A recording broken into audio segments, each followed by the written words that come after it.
Peace, Mike Peace Woodturning. Welcome to my shop. Today I want to talk about dangerous wood. Some of these I've experienced firsthand, others from other people's mistakes, and they say a fool learns from his own mistakes, a wise man learns from others. So I don't want to frighten you away from woodturning by any stretch of the imagination, far be it from that.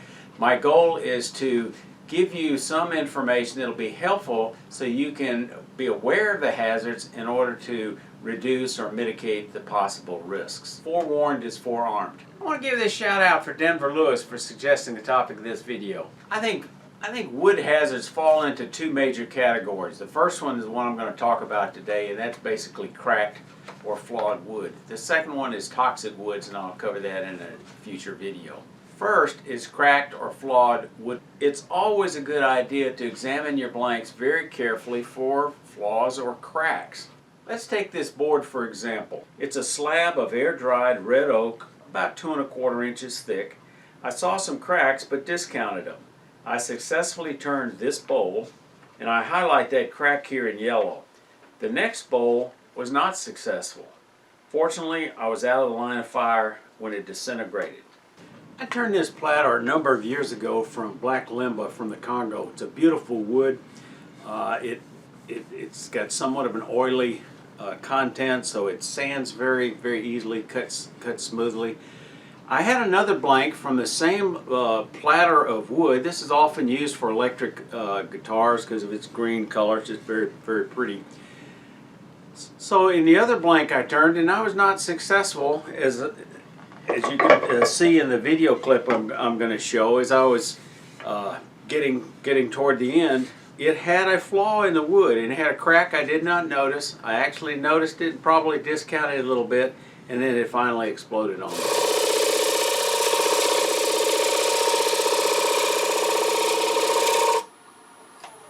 And I can feel a little bit of vibration, but that's done pretty well. Looks like I might have picked up a little chatter here. A little chatter from the vibration, so I think I'm going to brace it with my hand and maybe use a scraper.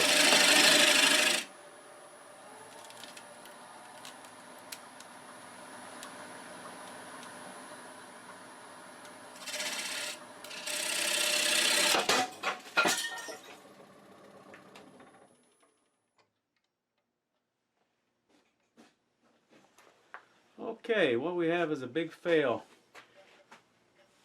We must have had a fault line.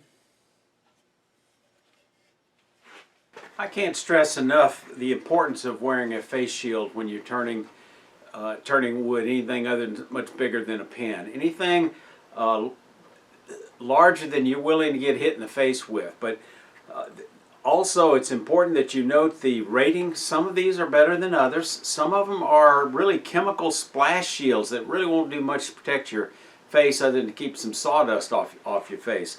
The rating you're looking for is, it's called an ANSI Z87 Plus. Now keep in mind, a face shield is your last line of defense. Imagine getting hit in the face with a baseball bat, full arm. This might keep you from getting killed. It might keep you from losing some teeth or an eye.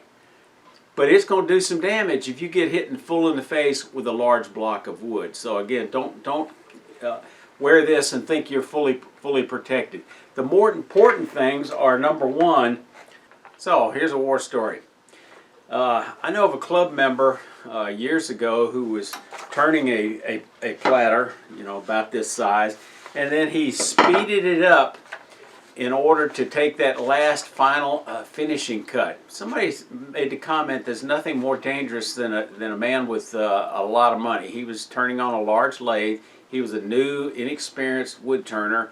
He cranked that thing up and it exploded on him, and as a result he wound up breaking his jaw and eating out of with his jaw wired shut, eating out of a straw for about a month. Lynn Yamaguchi shared her experience in an article in American Woodturner a number of years back about her experience. Lynn's an experienced full-time professional wood artist, knows her way around a lathe, takes a lot of precautions. In her words, I follow safety guidelines. I dress appropriately. I wear a respirator and wear a face shield except when sanding. I stand on a platform so that I can work ergonomically because I'm short. I keep my tools sharp and equipment maintained. I read manuals carefully, including the warnings. I would not dream of working after drinking a beer. I like imperfection, so I take calculated risks turning unbalanced, irregular, and flawed wood. But I also take extra precautions and countermeasures. Lynn was turning a hollow form out of cracked mesquite, 6.5 inches long and 10 inches in diameter.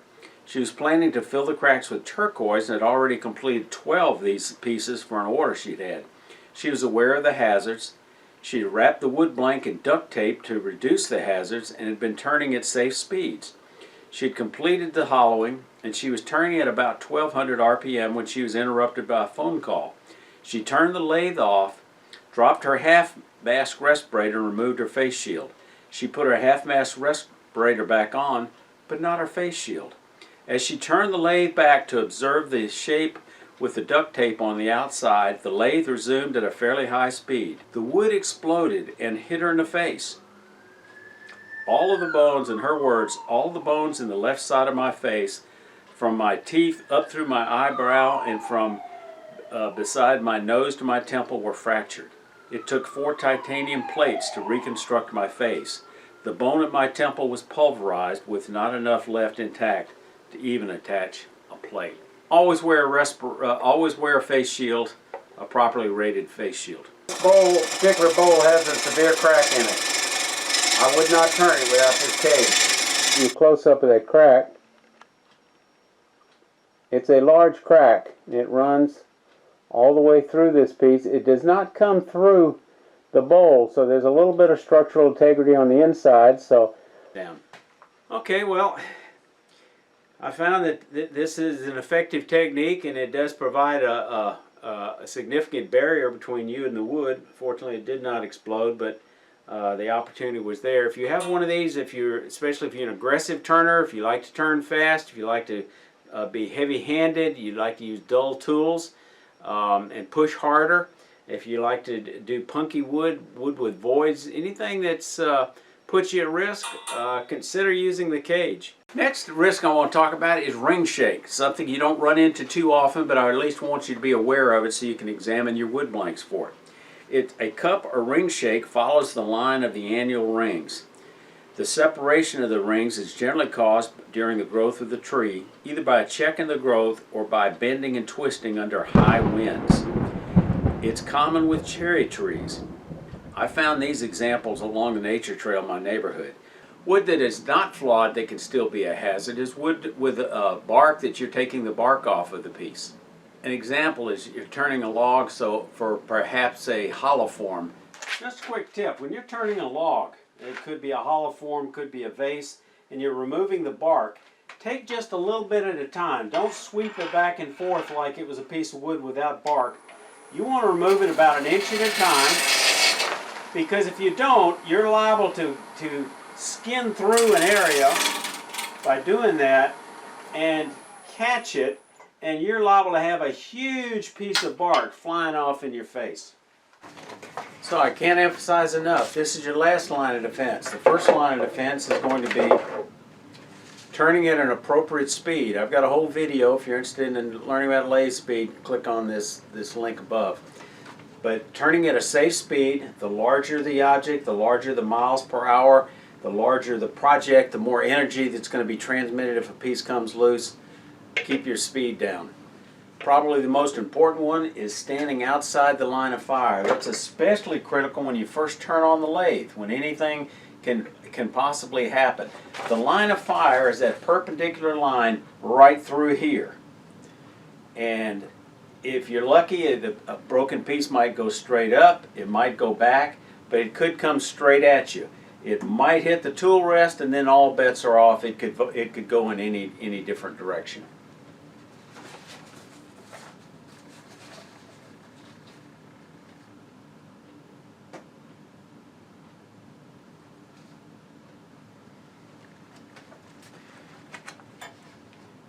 The other safety line of defense is certainly good tool technique.